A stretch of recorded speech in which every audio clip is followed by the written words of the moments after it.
You swipe once for coffee, again for food delivery. Then, one late night Amazon order turns into a monthly payment you somehow can't escape. And that's exactly how credit card companies want it. Because the biggest secret about credit cards isn't that they make money from interest, is that they make the most money when smart people slowly lose control without even noticing.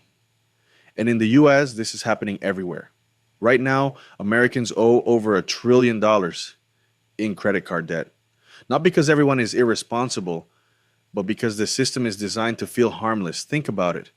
Nobody hands you cash anymore. You don't physically see money leaving your pocket. It's just a tap, a beep, and your brain barely registers the pain of spending. That tiny psychological trick changes everything. Studies have shown people spend way more with cards compared to cash. Restaurants, shopping apps, subscriptions, all of them benefit from this invisible spending effect, and companies know it.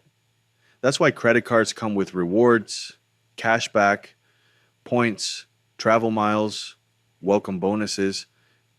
They make spending feel like winning. But most people never realize they're chasing a 2% reward while paying 25% interest. Imagine buying something for $100. You think, I'll pay it later, but later becomes minimum payments. Then interest gets added. Then another purchase happens.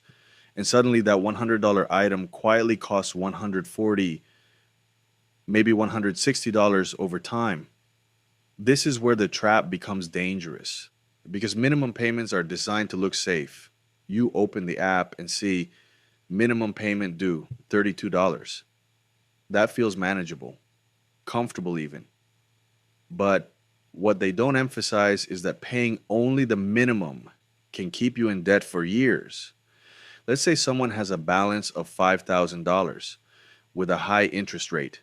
If they only make minimum payments, they could end up paying thousands extra just in interest alone. That's not an accident. That's the business model. And here's the craziest part. Credit card companies don't target broke people.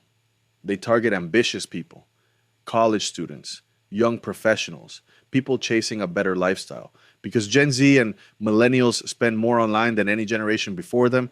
Food apps, streaming services, buy now, pay later offers, fashion drops, gaming subscriptions, everything is built to remove friction from spending, and social media makes it worse. You open TikTok or Instagram and instantly see people traveling, buying expensive sneakers, luxury apartments, new gadgets.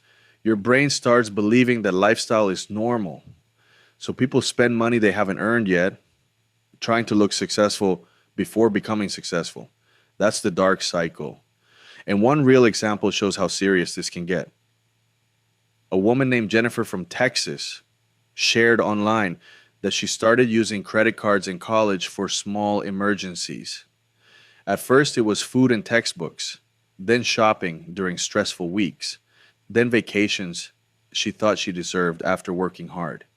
Years later, she had over $20,000 in debt across multiple cards. Not because she was lazy, not because she was careless, because every purchase felt small in the moment. That's how debt grows in real life, quietly, no alarms, no warning lights, just tiny decisions repeated for years. Now, to be clear, credit cards themselves are not evil. In fact, rich people use them strategically all the time. The difference is control. Wealthy people treat credit cards like tools. Most people treat them like extra income.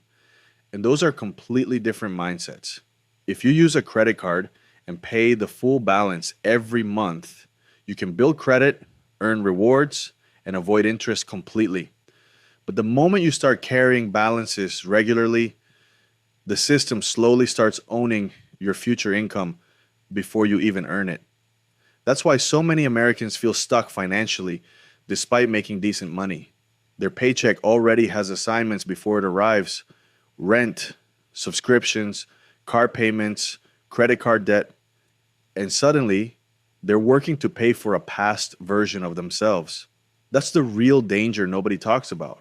Not the card in your wallet, but the mindset of borrowing from your future just to feel better today. So next time you tap your card, ask yourself one question. Am I buying this because I need it or because the system trained me to want it? Because once you understand that, you stop becoming the product. And if this video changed the way you look at money, subscribe right now. Because most people spend years learning these lessons after losing thousands of dollars. But you just learned them in 5 minutes.